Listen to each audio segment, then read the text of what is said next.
नमस्कार। प्राइम न्यूजमा स्वागत छ। म संगीता कटुवाल। म दिपेश किमिरे। सुरु गरौँ आजका हेडलाइन्सबाट।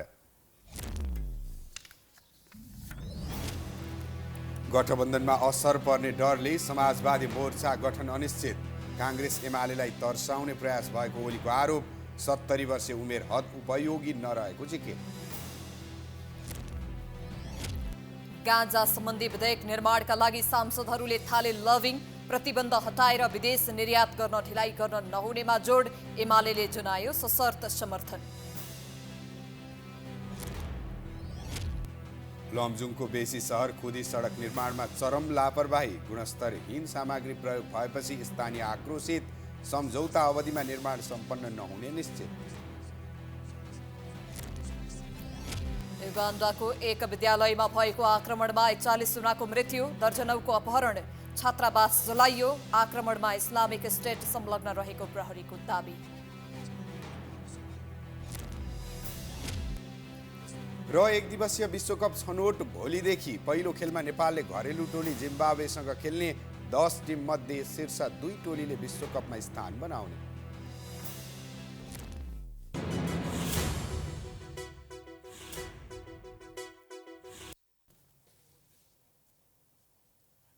अब प्राइम न्यूज विस्तारमा। केही समयदेखि चर्चामा रहेको समाजवादी मोर्चा घोषणा गर्ने अन्तिम समयमा यसको घोषणा रोकिएको छ। असार 1 गते समाजवादी मोर्चाको घोषणा गर्ने तयारी थियो, तर तयारी नपुगेको भन्दै यसको घोषणा केही दिन पर सरेको नेताहरूले बताएका छन्।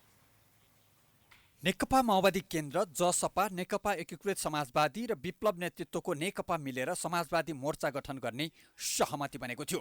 तर अन्तिम समयमा डाक्टर बाबुराम भट्टराई र वामदेव गौतमलाई समेत समेट्ने प्रयास भएको छ। केही सैद्धान्तिक मतभेदको कारण पनि मोर्चा घोषणामा ढिलाइ भएको बुझिएको छ। विशेष गरी संसदीय प्रणाली स्वीकार नगरेका विप्लव र अन्य संसदीय दलबीच कसरी तालमेल गर्ने भन्ने विषयमा कुरा मिलिसकेको छैन। माओवादी बाहेकका दलहरू विप्लव समूहबाट सशङ्कित देखिन्छन्। नेकपा एकीकृत समाजवादीका उपाध्यक्ष राजेन्द्र पाण्डेका अनुसार मोर्चाको घोषणा अन्तिम चरणमा छ। सामान्य केही विषय मिलाएर 1-2 दिनमै मोर्चाको औपचारिक घोषणा हुनेछ। मोर्चा बनाएर अगाडि बढिसकेपछि एउटा फोर्स संसदभित्र त 54 जना हुन्छौँ हामी। त्यो तागत पनि एउटा छुट्टै हुन्छ। त्यो हिसाबले पनि हामीले सोचेका हौँ। केही सामान्यतया सरसल्लाहमा केही नयाँ दलहरू पनि थपिन सक्छन् कि भन्ने खालको कुराले रोकिएको। मलाई लाग्छ 4 गते 5 गतेभित्र घोषणा भइसक्छ। मोर्चाको तयारीमा रहेका दलहरूबीच पनि एकमत भन्ने देखिँदैन। जसपा नेता राजकिशोर यादवका अनुसार बाहिर हल्ला भए चाहिँ सबै कुरा मिलिसकेको अवस्था होइन। केही कुरामा सहमति जुटाउन बाँकी नै रहेकाले मोर्चा घोषणामा ढिलाइ भएको हो। मलाई लाग्छ यो बीचमा त्यो छलफलकै क्रममा रहेको हुनाले ठ्याक्कै अब बाहिर हिजो होइन मिडियाहरूमा आयो घोषणा हुन्छ भनेर, तर शीर्षस्थ तहमा ठ्याक्कै कुरा मिलिसकेको स्थिति मलाई लाग्दैन। त्यो तयारी उहाँहरूसँग बसेर त्यो छलफल गरेर एउटा निष्कर्षमा पुग्यो भने त्यो उसमा जाला। ठ्याक्कै यो डेट या त्यो डेट अहिले छलफलै चलिरहेको छ। कार्यदल स्तरबाट त्यो माथि गएको विषय हो। अब प्रमुख नेताहरू बसेर कहिले यसको डेट कसरी जाने भन्ने कुरा तय गर्छ। विशेष गरी विप्लवले संसदीय व्यवस्थाको बारेमा स्पष्ट धारणा खोजेका छन् भने वामदेव गौतमले संयुक्त चुनाव चिन्ह हुनुपर्ने अडान लिएका छन्। उता डाक्टर बाबुराम भट्टराईले पनि वैचारिक स्पष्टता बिना मोर्चाको घोषणा गर्न नहुने अडान लिएका छन्। उनले प्रचण्डसँग गरेको एक्लै भेटघाटले केही सकारात्मक माहौल सिर्जना भएको, तर सबै विषय अझै स्पष्ट नभएको बताइन्छ। मुख्यतया यिनै विषयमा कुरा नमिलेकाले 1 गते घोषणा हुने भनिएको मोर्चा घोषणा हुन सकेन।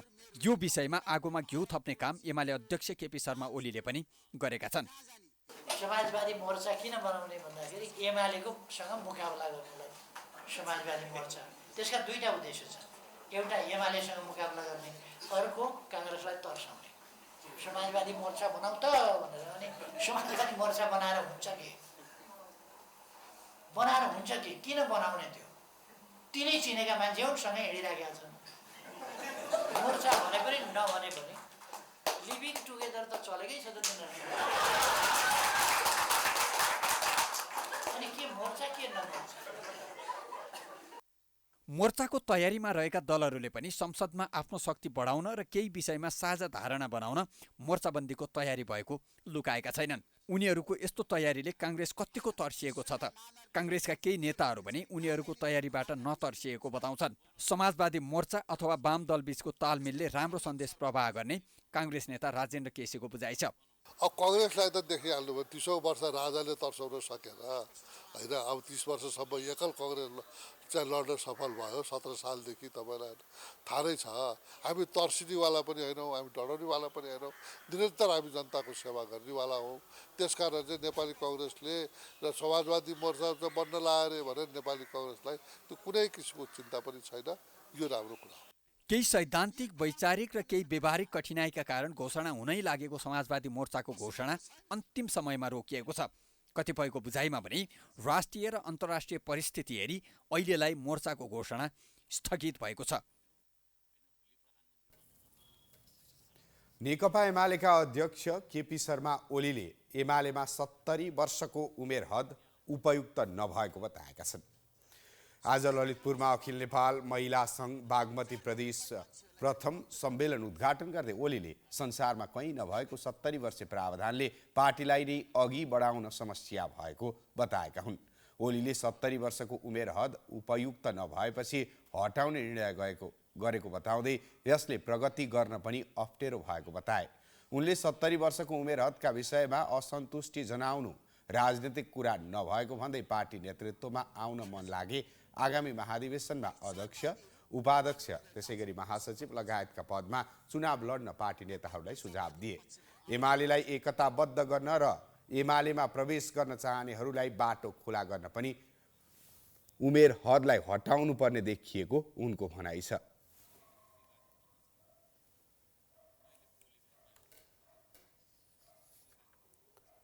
ओलीले अनावश्यक विषयमा नअल्झन पार्टीका नेताहरूलाई आग्रह गर्दै देश बनाउने काममा एमालेलाई बलियो बनाउन एकजुट हुन सुझाव समेत दिएका छन्। प्रधानमन्त्री पुष्पकमल दाहालले राष्ट्रिय गौरवको आयोजनाका रूपमा रहेको सिन्धुपाल्चोकको हेलम्बु 1 अम्बाथान स्थित मेलम्ची खानेपानी आयोजनाको स्थलगत अवलोकन गरेका छन्। प्रधानमन्त्री दाहालसँगै खानेपानी मन्त्री महेन्द्र राय यादव, स्वास्थ्य तथा जनसङ्ख्या मन्त्री मोहन बहादुर बस्नेत, बागमती प्रदेशका भौतिक पूर्वाधार मन्त्री युवराज दुलाल, बागमती प्रदेश सभा सदस्य सरल सहयात्री पौडेल, मेलम्ची नगरपालिकाका प्रमुख आइतमान तामाङ लगायतले अवलोकन गरेका थिए। अवलोकनपछि प्रधानमन्त्री दाहालले मेलम्ची खानेपानी आयोजनालाई थप व्यवस्थित बनाउन सरकारका तर्फबाट पूर्ण सहयोग रहने बताए। प्रधानमन्त्री दाहालले याङ्गी र लार्के खोलाको पानी ल्याउन सरकारका तर्फबाट तत्काल पहल गर्ने प्रतिबद्धता व्यक्त गरे।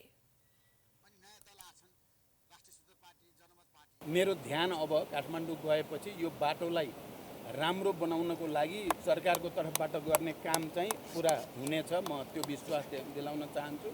अनि अहिले इन्जिनियरको कार्यकारी निर्देशकको तर्फबाट जसरी ब्रिफिङ भएको छ र त्यसमा अरू पनि आवश्यक सहयोग र तयारी प्राविधिक रूपले गर्नको लागि सबै सरकारको तर्फबाट गरिनुपर्छ भन्ने पनि मैले महसुस गरेको छु।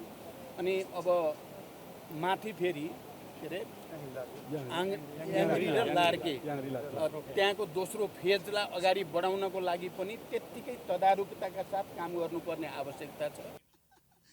अवलोकनको क्रममा मेलम्ची खानेपानी विकास समितिका कार्यकारी निर्देशक कमलराज श्रेष्ठले आयोजनाका बारेमा प्रधानमन्त्री दाहाललाई जानकारी गराएका थिए। विक्रम सम्वत 2078 असार 1 गते मेलम्ची खोलामा बाढी र पहिरो आउँदा खानेपानी आयोजनाको मुहानमा क्षति पुगेको थियो। काठमाडौँ उपत्यकामा विद्यमान खानेपानी अभावको दिगो एवं दीर्घकालीन रूपमा समाधान गर्ने र उपत्यकाका बासिन्दाको स्वास्थ्य स्थिति तथा जीवनस्तर सुधारमा योगदान पुर्याउने उद्देश्यले मेलम्ची खानेपानी आयोजना निर्माण गरिएको हो। सुरुङको माध्यमबाट दैनिक 70 करोड लिटर पानी काठमाडौँ उपत्यकामा ल्याइने गरिएको छ। 2078 असारमा मेलम्ची खोलामा आएको बाढी र पहिरोले मुख्य सुरुङ बाहेकमा क्षति गरेपछि पानी वितरण रोकिएको थियो। मुहानमा मर्मत गरेर 2078 चैतदेखि पुनः मेलम्चीको पानी वितरण थालिएको हो।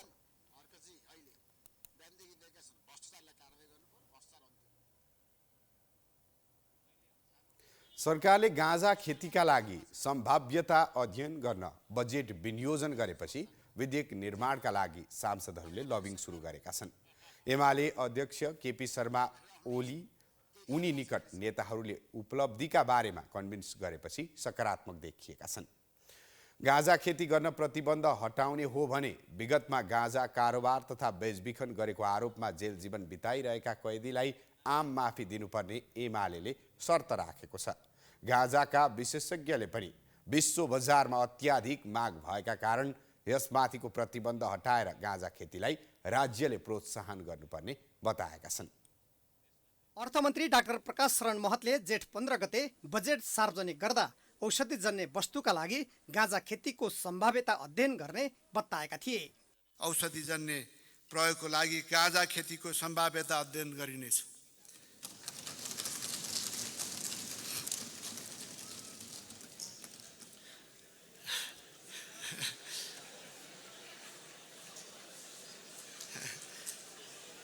सभामुख महोदय, अध्यक्ष महोदय,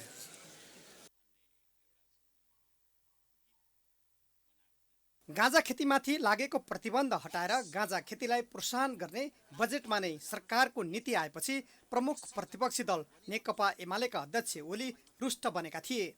तर गाँजा खेतीमाथि लागेको प्रतिबन्ध हटाउन अनुदार देखिएका एमाले अध्यक्ष ओलीलाई उनी निकट नेताहरूले नै गाँजाको उत्पादनबाट प्राप्त गर्ने उपलब्धिका बारेमा कन्भिन्स गरेपछि सकारात्मक देखिएका छन्।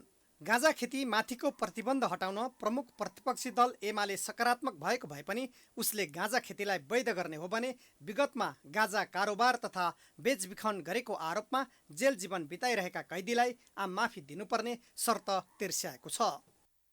सरकारलाई मेरो आग्रह छ, गाँजाको विषयमा गाँजा औषधिजन्य बिरुवा हो होइन, वनस्पति हो होइन भनेर अध्ययनै गर्न पर्दैन। यो औषधिजन्य बिरुवा हो। यो संयुक्त राष्ट्र सङ्घले पनि यो विषयलाई अध्ययन गरिसकेको छ। अन्य कयौँ खालका यसमा रिसर्चहरू भएको छ। यसको दुरुपयोग हुने कुरा यो कहीँ कतै हुँदैन भन्ने एक्सप्रेस गराउन सक्नुपर्छ त्यो राज्यले। त्यसकारण लगाउने छोड्ने त्यसको दुरुपयोग हुने नहुने कुराको मोनिटर अनुगमन त्यसको नियमन केही नहुने यसले फेरि अर्को भयावह रोग मतलब सामाजिक एउटा एक प्रकारले भन्यो भने सङ्कट निर्माण गर्छ। यो पक्षमा ख्याल गर्नुपर्छ। अघिल्लो संसदको कार्यकालमा यसअघि 2076 साल फागुन 1 गते एमाले नेता एवं पूर्व कानुन तथा संसदीय मामिला मन्त्री शेरबहादुर तामाङले प्रतिनिधि सभामा गाँजा खेतीलाई नियमन तथा व्यवस्थापन गर्न भन्दै गैर सरकारी विधेयक दर्ता गराएका थिए। तर त्यो विधेयक त्यसै अलपत्र परेको अवस्थामा सरकारले फेरि गाँजा खेतीको सम्भाव्यता अध्ययन गर्न बजेटको व्यवस्था गरेपछि सांसदहरूले यसलाई वैध बनाउन लबिङ सुरु गरेका छन्।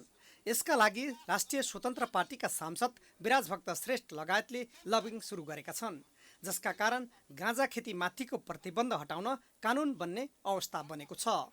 गाँजा खेती विशेषज्ञ पौनराज जोशीले राष्ट्रिय आयमा थप आम्दानी गर्न महत्त्वपूर्ण भूमिका खेल्ने गाँजा खेती माथिको प्रतिबन्ध हटाउन ढिलो गर्न नहुने बताएका छन्। गाँजामा आजको दिन तपाईँको 58 देखि 60वटा देशले लिगलाइज गरिसक्यो हैन। अब इन्डियामा पनि लिगलाइज छ, 8वटा स्टेटले गाँजालाई लिगलाइज गरिसक्यो उनीहरूले औषधि पर्पजको लागि चाहिँ हैन। अब हामीले पनि यसरी नै ढिलो हुने गर्ने र वर्ल्ड मार्केटबाट हामी पछि हट्ने भयौँ भने फेरि हामीले गाँजा एक्सपोर्ट गर्न सक्दैनौँ। वर्ल्डबाट पैसा भित्राउने डलर भित्राउने हाम्रो ठुलो सोर्स हो। अर्को चाहिँ यो चाहिँ के भने मेडिसिन वाइजमा आजको दिन औषधि प्रयोजनको लागि आजको दिन वर्ल्डमा कुनै पनि चिजमा गाँजाको चाहिँ प्रयोग गरिएको छ। $150 बिलियन चाहिँ नेपालले चाहिँ गाँजामा मिनिमम पनि 10% भाग ओगट्नुपर्छ। गाँजालाई सन् 2020मा संयुक्त राष्ट्रसङ्घले औषधि गुणस्तरको भनेर यसमाथिको प्रतिबन्ध हटाएपछि यसको माग अन्तर्राष्ट्रिय बजारमा बढेको छ। अन्तर्राष्ट्रिय बजारको माग अनुसार नेपालले अरबौं गाँजा अन्तर्राष्ट्रिय बजारमा पठाउन सक्ने अवस्था बन्ने छ। नेपालको विशेष गरेर मकवानपुर, पर्सा लगायत पूर्वी नेपाल र पश्चिम नेपालका पहाडमा गाँजा खेती उत्पादन हुने उर्वर भूमि रहेको छ। गाँजा माथिको प्रतिबन्ध हटाएर खेती गरी अन्तर्राष्ट्रिय बजारमा पठाउन सके राष्ट्रिय आम्दानीमा थप भर हुने अनुमान गरिएको छ। राष्ट्रपति रामचन्द्र पौडेलको स्वास्थ्यमा निरन्तर समस्या देखिरहेको छ। शीतल निवास प्रवेश गरेको 23 दिनदेखि बिरामी भएका राष्ट्रपति पौडेल अहिले पुनः मुटुमा समस्या देखिएपछि अस्पतालमा उपचाररत छन्। मुटुको चाल मोनिटरिङ गर्न आवश्यक भएपछि भर्ना भएका पौडेलको स्वास्थ्य अवस्था स्थिर रहेको अस्पतालले जनाएको छ। फागुन 25 गते राष्ट्रपति निर्वाचनमा विजय हासिल गरी शीतल निवासको यात्रा तय गरेका राष्ट्रपति रामचन्द्र पौडेलको स्वास्थ्यमा चैत महिना यता समस्या देखिरहेको छ। पेटमा समस्या देखिएपछि राष्ट्रपति पौडेलको गत चैत 18 गते त्रिवी शिक्षण अस्पतालमा उपचार गरिएको थियो। उनका निजी चिकित्सक तथा छातीरोग विशेषज्ञ डाक्टर निरज बमले पौडेलको बायाँ कोखामा समस्या रहेको बताएका थिए। भर्ना भएको 5 दिनपछि उनी डिस्चार्ज भएका थिए। त्यसपश्चात राष्ट्रपति पौडेलको स्वास्थ्यमा पुनः समस्या देखिएको थियो। गत वैशाख 4 गते फेरि बिरामी भएपछि पौडेल शिक्षण अस्पताल पुगेका थिए। उनको उपचारमा संलग्न एक चिकित्सकले त्यसबेला फोक्सोमा संक्रमण फैलिएको र पानी समेत जमेको बताएका थिए। यस्तो स्वास्थ्य समस्या कडा खाले निमोनियाका कारण हुने चिकित्सकहरू बताउँछन्। बढ्दो उमेरका कारण पौडेलको रोग प्रतिरोधात्मक क्षमता कम भएको उनीहरूको भनाइ थियो। छातीको संक्रमण भएका पौडेलको स्वास्थ्य सुधार नभएपछि वैशाख 6 गते थप उपचारका लागि भारत लगिएको थियो। पौडेललाई नयाँ दिल्ली स्थित all India institute of medical साइन्समा लगिएको थियो। भारतमा 12 दिनसम्म उपचार गरेर स्वास्थ्यमा सुधार आएपछि पौडेल स्वदेश फर्किएका थिए। त्यसपछि नियमित परीक्षणका लागि जेठ 30 गते गङ्गालाल राष्ट्रिय हृदय केन्द्रमा भर्ना गरिएको थियो। श्वास प्रश्वासमा असहज भएपछि भर्ना भएका पौडेललाई 24 घण्टा अवलोकन पश्चात अस्पतालले जेठ 31 मा डिस्चार्ज दिएको थियो। त्यसपश्चात आज शनिबार मुटुमा समस्या देखिएपछि राष्ट्रपति रामचन्द्र पौडेल पुनः अस्पताल भर्ना भएका छन्। शनिबार बिहान 2 बजे मुटुमा पुनः समस्या देखिन थालेपछि राष्ट्रपति पौडेललाई Manmohan cardio thoracic vascular and transplant centre लगिएको हो। मुटुको चाल मोनिटरिङ गर्न आवश्यक देखिएकाले अस्पताल भर्ना गरिएको हो। अस्पतालका अनुसार पौडेलको मुटुको दाहिनेतर्फ एउटा नसा 70% बन्द भएको पाइएको थियो। त्यसपछि एन्जियोप्लास्टी गरेर रक्तनली खोलिएको थियो। अहिले फेरि मुटुमा समस्या देखिएपछि उपचाररत राष्ट्रपति पौडेलको स्वास्थ्य अवस्था स्थिर रहेको अस्पतालले जनाएको छ। उनको मुटुको चाल मोनिटरिङ गर्ने काम भइरहेको चिकित्सकहरूको भनाइ छ।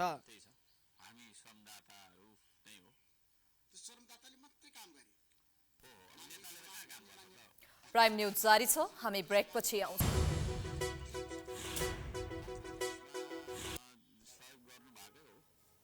ब्रेकपछि स्वागत छ। अब बाँकी न्यूज। नेपाल हरेक वर्ष उच्च भ्रष्टाचार हुने मुलुकको सूचीमा पर्दै आएको छ। खरिदारदेखि सचिव हुँदै राजनीतिक दलका शीर्ष व्यक्ति नै भ्रष्टाचारमा मुछिँदै आएका छन्। तर एकाध घटना बाहेक अरू भ्रष्टाचारको काण्डमा अनुसन्धान नै अगाडि नबढ्दा उच्च ओहदाका व्यक्तिहरू उम्किँदै आएका छन्। सरकारले जहिले ठुला भ्रष्टाचारका फाइल खोल्ने बताउँदै आए पनि व्यवहारमा भने लागू नगर्दा सङ्गठित भ्रष्टाचार मौलाउँदै गएको छ। ट्रान्सपरेन्सी इन्टरनेसनलले सार्वजनिक गरेको पछिल्लो प्रतिवेदनमा नेपालको भ्रष्टाचार सूचकाङ्क केही सुध्रिएको देखिन्छ। तर त्यसले नेपालमा भ्रष्टाचार नभएको भन्ने देखाउँदैन। सामान्य कामका लागि सरकारी कार्यालय जाऊ या अन्य कुनै निकायमा घुस खुवाउनुको लागि रकम छुट्याउनु पर्ने हुन्छ। अझै डरलाग्दो कुरा त भ्रष्टाचारीले देशलाई नै खोक्रो बनाइसकेका छन्। यसमा न सरकार बोल्छ, न अख्तियार नै बोल्छ, न राष्ट्रिय सतर्कता केन्द्र नै। अहिले शरणार्थी प्रकरणमा उच्च ओहदाका व्यक्ति नै जोडिँदा पनि सरकारले खुट्टा नकमाएपछि कतै पुराना भ्रष्टाचारका मुद्दा पनि अगाडि आउँछन् कि भन्ने आम चासो छ। त्यसो त उपप्रधान तथा गृहमन्त्री नारायण काजी श्रेष्ठले पनि शरणार्थी प्रकरणमा उपलब्धि भयो भनेर विश्राम नगर्ने बताउँदै आएका छन्। उनले यसअघिका ठुला भ्रष्टाचारका फाइल पनि खोल्ने दाबी गर्दै आएका छन्। हामी यहाँ एउटा काम गर्यौँ, एक दुईटा काम गर्यौँ, राम्रो काम गर्यौँ, अब विश्राम गरे हुन्छ भन्नेमा हामी छैनौँ। हामीले सुशासनको स्थापना गर्न कुन पार्टीको को पर्छ मलाई थाहा छैन। आज कुनै पनि अरू पार्टीको परे होला, भोलि मेरै पार्टीको माओवादीको कोही परे भ्रष्टाचार काण्डमा, अनियमितताको काण्डमा भने पनि त्यसलाई आश्चर्य नमान्नु होला, त्यो छोड दिने छैन। पञ्चायतकालदेखि प्रजातन्त्र पुनर्स्थापना हुँदै लोकतान्त्रिक गणतन्त्रसम्मको अनुभव बटुलेका नेपालीले भ्रष्टाचारका अनेक रूप झेलेका छन्, जसमा मन्त्रीदेखि उच्च पदस्थ व्यक्ति नै संलग्न छन्। संसदको सार्वजनिक लेखा समितिले 55 करोड रुपियाँ अनियमितता भएको निष्कर्षसहित चमेलिया जलविद्युत आयोजनाको अनियमितताको प्रतिवेदन अख्तियारमा पठाएको 6 वर्ष बित्यो। तर अख्तियारले न मुद्दा चलायो न फाइल तामेलीमा राख्यो। 4 अर्ब 35 करोड अनियमितता भएको नेपाल वायुसेवा निगमले न्यारोबडी र वाइडबडी विमान खरिद काण्डको अनुसन्धान अझै टुङ्गिएको छैन। तारागाउँ विकास समिति अन्तर्गतको तारागाउँ रिजेन्सी होटल्स लिमिटेडको विवादमा समेत अख्तियार मौन छ। नेपाल ट्रस्टको विभिन्न ठाउँमा रहेको जग्गा लिजमा दिने प्रक्रियामा भएको श्रृङ्खलाबद्ध अनियमिततामा पनि अख्तियारले कुनै कारबाही गर्न सकेन। नेपाल आयल निगमको जग्गा खरिदमा पनि अख्तियारले मुद्दा चलाउन सकेन। पूर्व सञ्चार मन्त्री गोकुल बास्कोटा जोडिएको अडियो टेप प्रकरणमा अख्तियार अगाडि बढेन। ठूला र राजनीतिक व्यक्ति मुछिएका यस्ता दर्जनौं मुद्दामा अख्तियारले प्रक्रिया अगाडि बढेको छ भन्ने बाहेक अर्को जवाफ दिँदैन। 3 अर्ब बढी भ्रष्टाचार भएको भनिएको बुढीगण्डकी जलविद्युत आयोजनाको विषयमा राज्य नै मौन छ। यसरी अर्बौं रकमको घोटाला भएका विषयमा अख्तियारमा मुद्दा परे पनि त्यसै अल्पत्र पारिएको छ। भ्रष्टाचार निवारण नै गर्ने हो भने अख्तियार लगायत सुशासन कायम गर्ने निकायहरूलाई अझै सक्रिय, निष्पक्ष र हस्तक्षेप रहित बनाउनु पर्ने पूर्व गृह सचिव तथा ट्रान्सपरेन्सी इन्टरनेसनलका पूर्व अध्यक्ष खेमराज प्रेग्मी बताउँछन्। यो चाहिँ जुन उनीहरूको कर्तव्यको सिलसिलामा भनेर भन्ने हो भने उनीहरूको राष्ट्रिय दायित्व संवैधानिक दायित्वको सन्दर्भमा भन्ने हो भने उनीहरूको चाहिँ हैन एउटा धर्म भन्छ कि इथिक्स भन्छ हैन पेशागत इथिक्सबाट च्युत भएका छन्। उनीहरू आफूलाई नियुक्ति गर्ने व्यक्तिप्रति वफादार भएका छन् तर वास्तवमा संवैधानिक दायित्व र मुलुकप्रतिको दायित्वबाट चाहिँ हैन उनीहरू चाहिँ च्युत भएको अवस्था चाहिँ छ। यसरी ठूला फाइललाई दराजमा थन्काएर राख्दा भ्रष्टाचारीको मनोबल बढ्दै गएको छ भने दिनानुदिन ठूला भ्रष्टाचारका घटना दोहोरिरहेका छन्। सुशासन र पारदर्शिताका कुरा गर्ने राजनीतिक दलहरूले नै अख्तियार लगायतका निकायलाई घेराबन्दीमा राखेका छन्। यही कारण पनि यस्ता ठूला मुद्दा छानबिनमा सरकारले खुट्टा नकमाउला भन्न सकिन्न। पूर्व प्रधान न्यायाधीश सुशीला कार्कीले कमाएर खानुपर्छ भन्ने भावना राजनीतिज्ञमा हुनुपर्ने बताएकी छिन्। आज काठमाडौँमा दिपेश घिमिरेद्वारा लिखित पुस्तक शासन र शासक नेपाली दुःखका विभेद आयाम पुस्तक लोकार्पण गर्दै कार्कीले राजनीतिज्ञ भएर जीवनभर पुग्ने गरी कमाएर बस्ने प्रवृत्ति भन्दा कमाएर खानुपर्छ भन्ने भावना हुनुपर्ने बताइन्। राजनीतिमा गएर जुक्का जस्तो टाँसिएर 3 पुस्ता 4 पुस्तालाई पुग्ने प्रवृत्तिमा परिवर्तन आउनुपर्ने उनको भनाइ छ। उनले गरिब जनताले सिटामोल समेत खान नपाउने अवस्था हुँदा सांसद पद पाएपछि लाखौं दिइरहनुपर्ने प्रवृत्ति पनि समाप्त हुनुपर्ने जिकिर गरिन्। उनले भ्रष्टाचारमा लिप्त भएकाहरूलाई पाखा लगाएर युवाहरूलाई हरेक क्षेत्रमा अवसर दिनुपर्नेमा जोड दिइन्। पनि नभए राज्य कोषबाट गरिब एउटा जनताले चाहिँ तपाईलाई त्यो एउटा ज्वरोको औषधि सिटामोल खान पाउँदैन उनलाई चाहिँ 3 करोड 1 करोड 2 करोड 60 लाख 50 लाख 30 लाख 3 लाख 4 लाख उनलाई चाहिँ राज्यले दिइरहनु पर्ने। यो प्रवृत्ति समाप्त हुनुपर्छ। यो प्रवृत्ति राजनीतिज्ञले पनि त भोलिपल्ट के त खेत खनेर खानु पर्यो। एउटा गरिबले खान सक्छ भने उनले किन खान नसक्ने। त्यसैकारण यो जवान क्लिन छन् त्यस्ता जवानलाई अब ल्याउन जरुरी छ।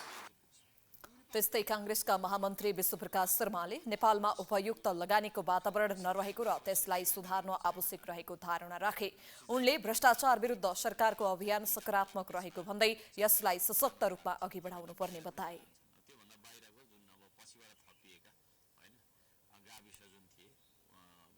भ्रष्टाचारको विषयलाई अहिले गम्भीरतापूर्वक राष्ट्रले चिन्तन गरिरहेको छ, छलफल गरिरहेको छ। अहिलेको सरकारलाई बधाई पनि दिनुपर्छ कि कहीँ कतै कुनै दबाव र प्रभावमा नपरिकन भ्रष्टाचारको फाइल खोलेर अगाडि बढ्नुपर्छ भन्ने जनताका आकांक्षा बमोजिम बढिरहेछ। संसदमा उभिएर बोल्दै गर्दा पनि मैले भनेको थिएँ यो भुटानी शरणार्थी प्रकरणको फाइल खोलेपछि सरकार फाइल मात्रै होइन आवश्यक पऱ्यो भने फायर खोलेर अगाडि जानुपर्छ भनेर भनेको म आफैले बोलेको मलाई सम्झना छ। उनले भ्रष्टाचारका विषयमा सांसदले आफ्नो पार्टी भन्दा पनि माथि उठेर बोल्न पाउनुपर्ने बताए।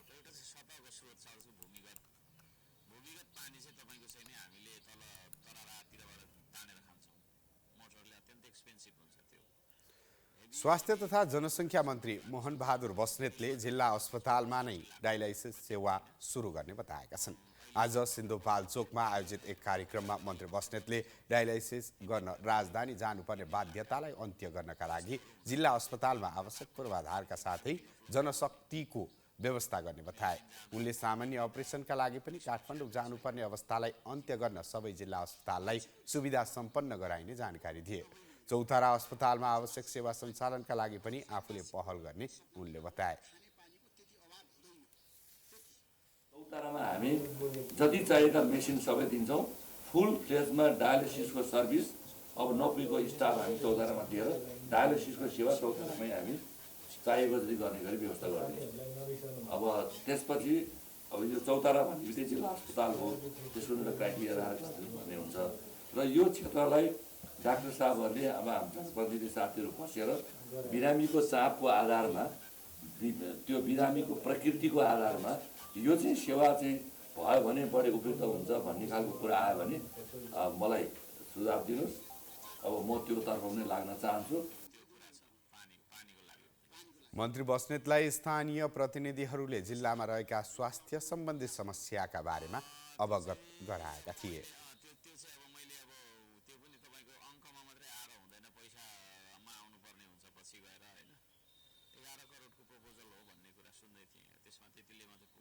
लमजुमको बेसी सहर खोदै सडक निर्माणको क्रममा गुणस्तरहीन सामग्री प्रयोग गरेको भन्दै स्थानीयले विरोध गरेका छन्। सदरमुकाम बेसी सहरदेखि उत्तरी क्षेत्र चामे जाने सडक निर्माणको क्रममा गुणस्तरहीन सामग्री प्रयोग गरेको र समयमा सम्पन्न नगरेको भन्दै सरोकार निकायले आपत्ति जनाएका छन्। लमजुमको बेसी सहर खुदी सडक निर्माणको क्रममा गुणस्तरहीन सामग्री प्रयोग भएको पाइएको छ। निर्माणाधीन सडक आयोजनाको अनुगमनको क्रममा स्थानीयले गुणस्तरहीन सामग्री प्रयोग भएको बताएका छन्। असार मसान्तसम्म सडक पिचको काम सम्पन्न गर्नुपर्ने सम्झौता भए पनि काममा ढिलाइ भएको भन्दै समयमै काम सम्पन्न गर्न ठेकेदारलाई दबाव दिएका छन्। बेसी सहरको मनाङ्गे चौतारादेखि खुदीसम्म 7.8 किलोमिटर सडक कालोपत्र असार मसान्तसम्म सम्पन्न गर्नुपर्ने सम्झौतामा उल्लेख छ। बेसी सहर चामे सडक सरोकार समन्वय तथा सङ्घर्ष समितिले सडक निर्माण कार्य राम्रोसँग अघि नबढेको र कम गुणस्तरका सामग्री प्रयोग गरेको बताएको छ। बाटोमा अब पहिलो कुरो चाहिँ जुन मेन नालीमा चाहिँ जुन निर्माण सामग्री प्रयोग गरेका छन् सिमेन्टीहरू, त्यो पनि एकदमै म्याद गुज्रेको र डल्ला परेको सिमेन्टीहरू प्रयोग गरेको, साथै 1 बोरा सिमेन्टी बराबर 16 बोरा बालुवा 16 बोरा गिटी हालेर चाहिँ बनाएको भन्ने स्थानीय जनगुनासो पनि आएको छ। त्यसलाई पनि हामीले डिसाबलाई जानकारी गराइसकेका छौँ। आशिष अनिस जेबी चितवनले 2080 असार 29 गतेसम्म सडकको कालोपत्रे सक्ने गरी 2078 असार 30 गते सम्झौता गरेको थियो। सडक निर्माणका लागि कुल 52 करोड 96 रुपैयाँ लागतको इस्टिमेट गरे पनि 25 करोड 32,13,000 रुपैयाँमा कालोपत्रे गर्ने गरी सम्झौता भएको थियो। सम्झौताको समय सकिन 1 महिना बाँकी हुँदा 85% मात्रै काम भएको छ। नाली निर्माण, पर्खाल उठाउने कार्य र ग्राभेल गर्ने काम हुँदै गरेको भए पनि 1 महिनामा कालोपत्रे हुने सम्भावना कम देखिएको छ।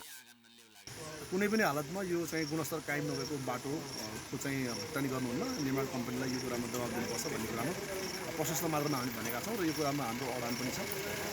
अब टाइममा काम सक्ने कुरामा पनि हाम्रो दबाब छ र यसलाई गुणस्तरयुक्त बाटो बनाउने र गुणस्तर कायम गर्ने कुरामा कुनै सम्झौता गर्दैनौँ। यसका निम्ति हामी निर्माण कम्पनी, सडक विभाग लगायत सबैलाई प्रशस्त मात्रामा ध्यान आकर्षण गराउने। यता सडक निर्माण कार्यको अनुगमन गरेको जिल्ला प्रशासन कार्यालयले गुणस्तरीय मापन गर्ने, सडक निर्माणका क्रममा भत्किएका नहर कुलोहरूको मर्मत गर्ने र समयमै काम सम्पन्न गर्न निर्देशन दिएको बताएको छ। गुणस्तर कायम गर्ने कुरो चाहिँ आयोजना कार्यालयको, निर्माण व्यवसायीको र जन समुदायको पनि उत्तिकै महत्त्वपूर्ण भूमिका र दायित्व रहन्छ र समुदायले उठाएको कुराहरूलाई चाहिँ सम्बोधन गर्दै सबैले अनुगमन गर्ने, निरीक्षण गर्ने र गुणस्तरीय काम गर्ने कुरामा चाहिँ हामी सबै लाग्नुपर्छ भन्ने हो। हामी यसमा क्रियाशील छौँ। उक्त सडक निर्माणले मनाङ र उत्तरी लमजुङवासीका स्थानीयलाई ठूलो राहत हुनेछ। बेसी सहर चामे सडक निर्माणले त्यस क्षेत्रमा उत्पादित कृषिजन्य वस्तुले सहज रूपमा बजार पाउने र पर्यटन प्रवर्धनमा समेत टेवा पुग्ने देखिन्छ। प्राइम एचडीका लागि लमजुङबाट सृजना बरालको रिपोर्ट। करिब 2 किलोमिटर सडक 5 वर्षमा पनि सम्पन्न नगरी अलपत्र पारेर राखेको भन्दै बाँके खजुराका स्थानीयले आन्दोलन सुरु गरेका छन्। नेपालगञ्ज गुलरिया सडक अन्तर्गतको खजुरा बजार क्षेत्रमा पर्ने 1800 मिटर सडक निर्माणमा अनियमितता भएको तथा ठेकेदार र सडकका अधिकारीहरूको मिलेमतोमा सडकमा अधुरो गुणस्तरहीन काम भएको भन्दै स्थानीयले नेपालगञ्ज गुलरिया सडक अवरुद्ध गरेका हुन्। खजुरा क्षेत्र संरक्षण समितिको आह्वानमा खजुरा बजारका हरेक घरबाट एक सदस्य सडकमा निस्किएर प्रदर्शन गरिएको खजुरा क्षेत्र संरक्षण समितिका अध्यक्ष तथा प्रेम बुढाथोकीले बताएका छन्। बाँकेको खजुरा बजारमा 1800 मिटर लम्बाइको 4 लेन सडक 2074 चैतमा गजुरमुखी कन्स्ट्रक्सन कम्पनी इलामले निर्माण थालेको थियो। उक्त सडक 2077 चैतमा निर्माण सम्पन्न गर्नुपर्ने थियो। बाँकेको खजुरा बजारमा 1800 मिटर र बर्दियाको गोलरियामा 2200 मिटर लम्बाइको सडक निर्माणका लागि 21 करोड 49 लाखमा सम्झौता भएको थियो। निर्माण कम्पनीले निर्माण कार्यमा ढिलाइ गर्दा यात्रु स्थानीयले विगत 5 वर्षदेखि धुलो हिलोबाट शास्ति खेपिरहेका छन्।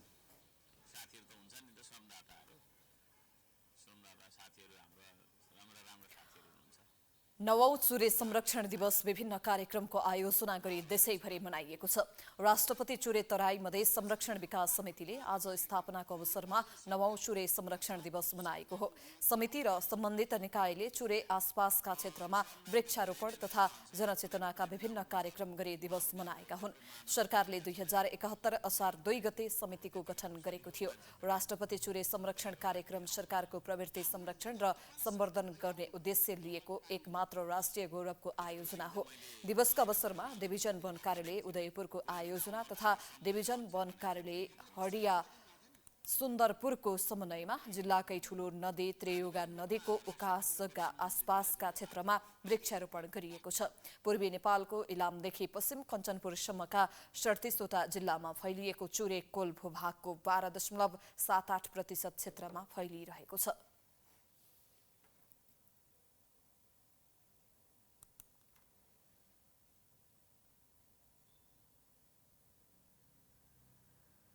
प्राइम न्यूज अझै जारी छ। हामी ब्रेकपछि आउँछौँ। ब्रेकपछि स्वागत छ। अब बाँकी न्यूज। लगातारको वर्षापछि ताप्लेजुङको काबेली नदीमा आएको बाढीका कारण सिरिजङ्गा गाउँपालिका 8 याफुदिनका 15 घर परिवार विस्थापित भएका छन्। त्यस्तै 5वटा सरकारी कार्यालयमा पनि क्षति पुगेको छ। ताप्लेजुङका प्रमुख जिल्ला अधिकारी गोमा देवी चेम्जुङका अनुसार प्रहरी चौकी, वडा कार्यालय, कञ्चनजङ्घा मावि स्वास्थ्य चौकी र कञ्चनजङ्घा संरक्षण क्षेत्रको कार्यालय र स्थानीय 15 घर परिवारलाई सुरक्षित स्थानमा स्थानान्तरण गरिएको छ। सो क्षेत्रमा आज पनि बाढीले कटान गरिरहेको छ। बाढी प्रभावित क्षेत्र सदरमुकाम फुगलिङबाट 3 दिनको दूरीमा पर्छ। काबेली नदीमा आएको बाढीले मोटरेबल पुल, विद्युत उत्पादन गृह लगायतका संरचना बगाएको छ भने यातायातका साधन सञ्चालन हुन सकेको छैन।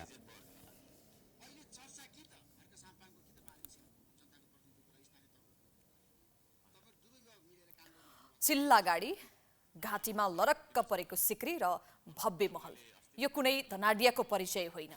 काठमाडौँ उपत्यकामा नदी अतिक्रमण गरेर बसोबास गर्ने सुकुम्बासीहरूको हो, जो वर्षौंदेखि यसै गरी बागमती, विष्णुमती र मनोहरा खोला किनार अतिक्रमण गरेर बस्दै आएका छन्। तर रोचक तथ्य चाहिँ के फेला परेको छ भने आफूलाई जबरजस्त सुकुम्बासी बन्ने यिनको ठाउँ ठाउँमा 10औं रोपनी जग्गा भेटिएको छ। काठमाडौँ उपत्यका भित्रै यिनको नाममा रहेको घडेरीको लाल पूर्जा फेला परेको छ। काठमाडौँको नदी किनारमा बसोबास गर्ने 3500 परिवार मध्ये 450 परिवारको विभिन्न स्थानमा जग्गा भएको रहस्य पत्ता लागेको छ। तिनका नाममा रहेको 10औं रोपनी जग्गाको लाल पूर्जा फेला परेको छ। यी तिनै व्यक्तिको लाल पूर्जा हो जो आफूलाई सुकुम्बासी भन्दै बागमती र मनोहरा खोला अतिक्रमण गरेर बसेका छन्।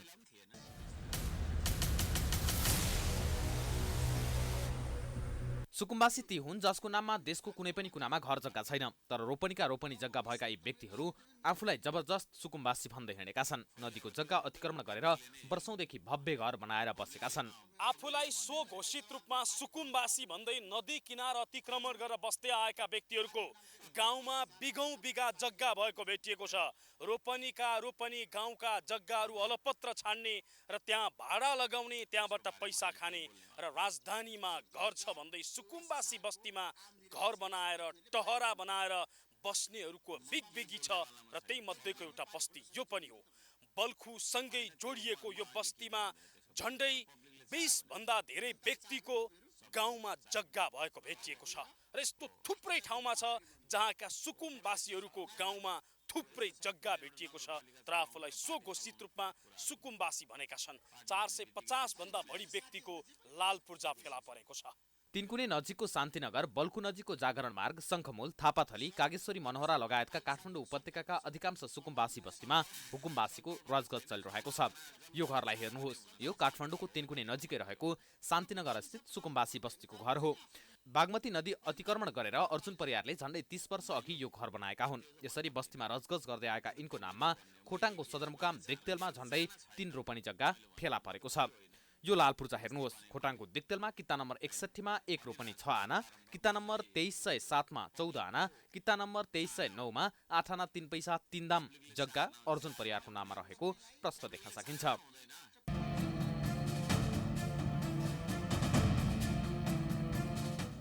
यो घरलाई पनि हेर्नुहोस्, यो घर शङ्खमूल स्थित सुकुम्बासी बस्तीमा रहेको खिलबहादुर श्रेष्ठको हो। काठमाडौँको सुकुम्बासी बस्तीमा वर्षौंदेखि रजगज गर्दै आएका यिनको सिन्धुपाल्चोकको ठूलो सिरुबारी सहित विभिन्न ठाउँमा जग्गा भेटिएको छ। अब यो लाल पूर्जा पनि हेर्नुहोस्, सुकुम्बासी बस्तीमा बस्दै आएका खिलबहादुर श्रेष्ठको नाममा सिन्धुपाल्चोकमा मात्रै झण्डै 4 रोपनी जग्गा रहेको प्रश्न देख्न सकिन्छ। यी प्रतिनिधि पात्र मात्रै हुन्। यसरी सुकुम्बासीका नाममा हुकुमबासीले नदी किनारको जग्गा अतिक्रमण गरेर रजगज चलाइरहेका छन्। सुकुम्बासी बस्तीमा पनि हुकुमबासीले नै रजगज गर्दै आएका छन् भन्ने कुरा दुई मत रहेन। हामीले यी लाल पूर्जाहरू फेला पारेपछि अधिकार सम्पन्न बागमती सभ्यता एकीकृत विकास समितिलाई प्रश्न गरेका छौं। सुकुम्बासी हुँ भन्दै नदी किनार कब्जा गरेर बसेका हुकुमबासीमाथि अब के गर्नुहुन्छ भनेर समितिका अधिकारीको जवाफ थियो, यो ठूलो उपलब्धि हो। अब महानगरसँग समन्वय गरेर नदी किनार खाली गराउन प्रक्रिया अगाडि बढाउँछौं। त्यो डकुमेन्टको आधारबाट उनीहरूले नि एक्सनमा जानुपर्ने भयो र अहिले पनि महानगरपालिकाले सपोर्ट पाइरहेको छैन कि सबै सुकुम्बासी हो भनेर भनिरहेको थियो भने खोइ सुकुम्बासी हामीसँग यस्ता डकुमेन्टहरू छ भनेर यो डकुमेन्ट हामी महानगरपालिका पालिका र अन्य निकायहरूसँग पनि यस विषयमा सेयरिङ र छलफल भइरहेको छ। यसबाट अब अहिले यही नै भइहाल्छ भन्न त म नसकुला, तर यसले सकारात्मक परिणाम दिन्छ चाहिँ म भन्न सक्छु। यसरी सुकुम्बासीका नाममा अन्यत्रै रोपनीका रोपनी जग्गा राखेर केही हुकुमबासीले उक्त बस्तीमा मस्ती गरिरहेका छन्। तर सुकुम्बासी बस्तीलाई हटाउन लागि परेको महानगर अहिले भने त्यसै सुस्ताउँदै गएको छ। अब बिजनेस न्यूज।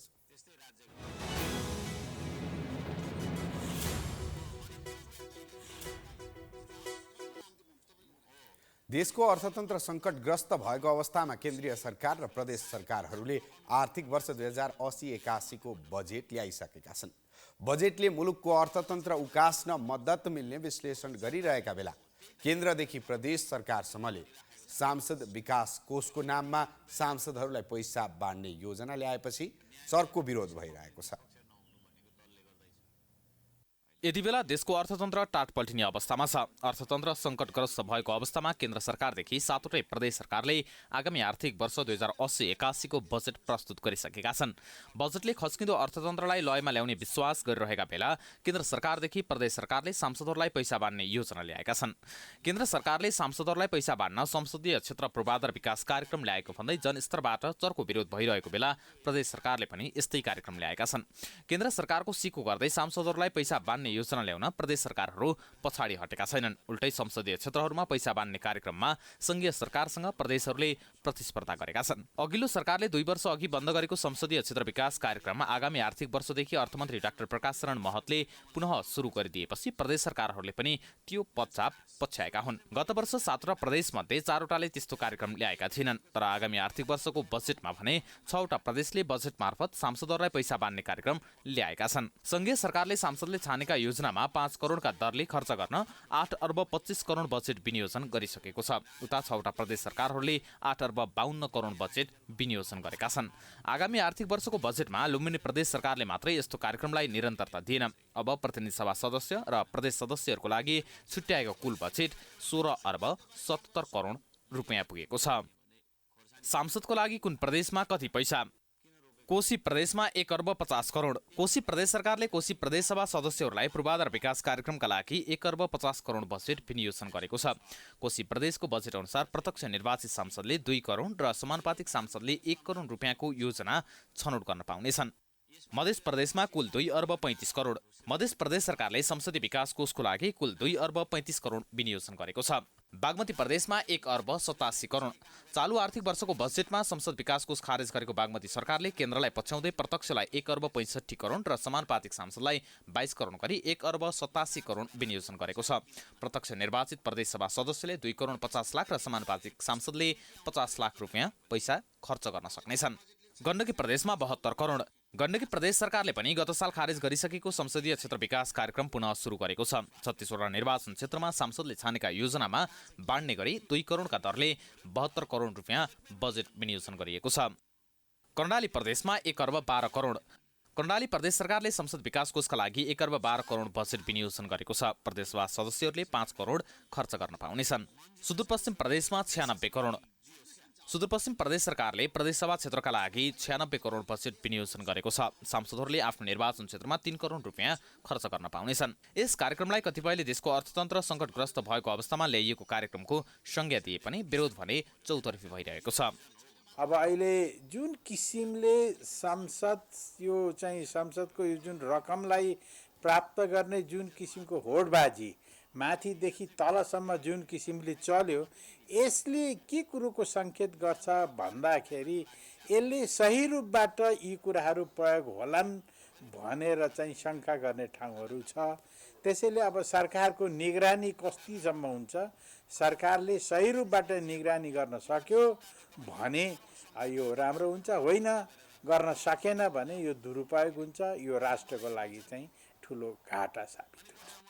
सांसद विकास कोषको रकम दुरुपयोग हुने गरेको गुनासो बढेपछि केन्द्र सरकारका अघिल्ला अर्थमन्त्री विष्णु पौडेलले सांसद विकास कोष खारेज गरेका थिए। केन्द्र सरकारले खारेज भएको सांसद विकास कोषलाई बिउताएको र प्रदेश सरकारहरूले पनि सिक्यो गरेको भन्दै आलोचना भइरहेको छ। अब इन्टरनेशनल न्यूज।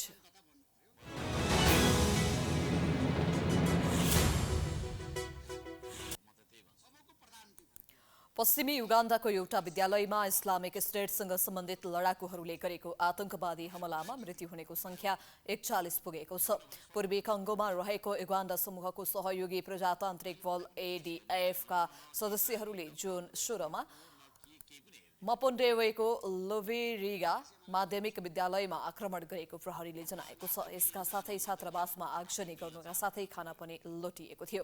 युगान्डा प्रहरीका अनुसार हालसम्म विद्यालयबाट 25 शव निकालेर बाबेरा अस्पतालमा पठाइएको छ भने अस्पतालमा 8 जनाको अवस्था गम्भीर छ। मृत्यु हुनेमा कति विद्यालयका बालबालिका छन् भन्ने बारे प्रहरीले खुलासा गरेको छैन। कङ्गोको वेरुङ्गा राष्ट्रिय निकुञ्जतर्फ भागेका आक्रमणकारीहरूलाई सैनिकहरूले लखेटिरहेको प्रहरीले जनाएको छ।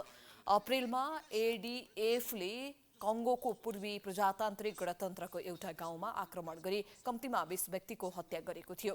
युगान्डाले एडीएफको सामना गर्न कङ्गोमा सेना पठाएको छ।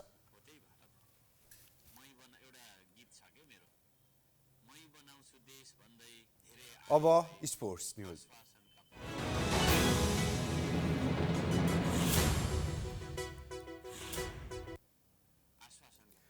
आईसीसी एक दिवसीय विश्वकप छनौट अन्तर्गत पहिलो खेलमा नेपालले भोलि घरेलु टोली जिम्बाब्वेसँग खेल्ने भएको छ। नेपालले पहिलो पटक टेस्ट टोली विरुद्ध ओडिआई खेल खेल्न लागेको हो।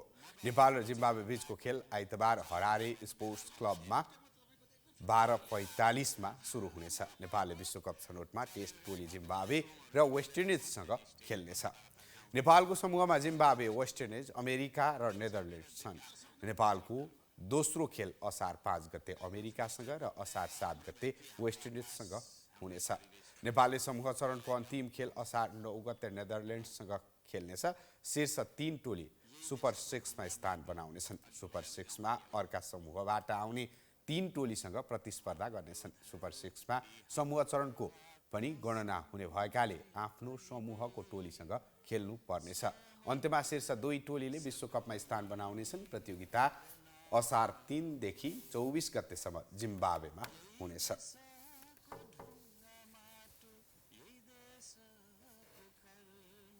हामी प्राइम न्यूजको अन्त्यमा आइपुगेका छौं। जाँदा जाँदै हेडलाइन्स पुनः एकपटक। गठबन्धनमा असर पर्ने डरले समाजवादी मोर्चा गठन अनिश्चित। कांग्रेस एमालेलाई तर्साउने प्रयास भएको ओलीको आरोप। 70 वर्षे उमेर हद उपयोगी नरहेको जिकिर। गाँजा सम्बन्धी विधेयक निर्माणका लागि सांसदहरूले थाले लबिङ। प्रतिबन्ध हटाएर विदेशे निर्यात गर्न ढिलाइ गर्न नहुनेमा जोड। एमाले जनायो सशर्त समर्थन। लमजुमको बेसी सहर खुदी सडक निर्माणमा चरम लापरवाही। गुणस्तरहीन सामग्री प्रयोग भएपछि स्थानीय आक्रोशित। सम्झौता अवधिमा निर्माण सम्पन्न नहुने निश्चित। युगाण्डाको एक विद्यालयमा भएको आक्रमणमा 41 जनाको मृत्यु, दर्जनौंको अपहरण। छात्रावास जलाइयो। आक्रमणमा इस्लामिक स्टेटको संलग्नता रहेको प्रहरीको दावी। र 1 दिवसीय विश्वकप छनौट भोलिदेखि। पहिलो खेलमा नेपालले घरेलु टोली जिम्बाब्वेसँग खेल्ने। 10 टिममध्ये शीर्ष 2 टोलीले विश्वकपमा स्थान बनाउने।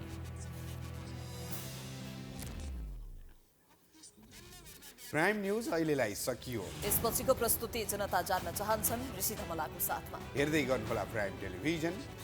नमस्कार।